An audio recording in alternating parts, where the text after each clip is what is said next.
पंजाब के इलाके रुझान में पंजाब हुकूमत कच्चे के डाकुओं का खात्मा करने में नाकाम। पंजाब पुलिस मुट्ठी भर डाकुओं के आगे बेबस। सीसीडी भी सोशल मीडिया तक महदूद। इस हवाले से तफसीलात जानते हैं हम अपने नुमाइंदे अहमद मजारी की इस रिपोर्ट में।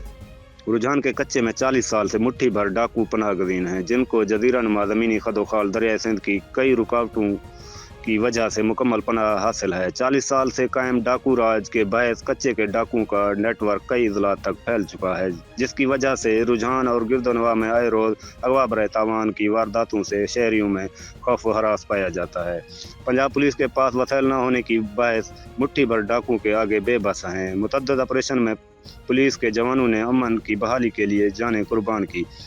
पुलिस और इंतजामिया की जानिब से आर्जी कार्रवाइयाँ तो की जाती हैं, लेकिन जराइम पेशा खात्मा नज़र नहीं आता। शहरियों का मुतालबा है कि कच्चा क्रिमिनल के खिलाफ हिकमत अमली के साथ ठोस इकदाम उठाए जाएं। कैमरा टीम के साथ एजाज अहमद मजारी, फैज़ न्यूज़ रुझान। आपने रिपोर्ट मुलाहिजा की। मज़ीद खबरें और अपडेट जानने के लिए देखते रहिए फैज़ न्यूज़ नेटवर्क।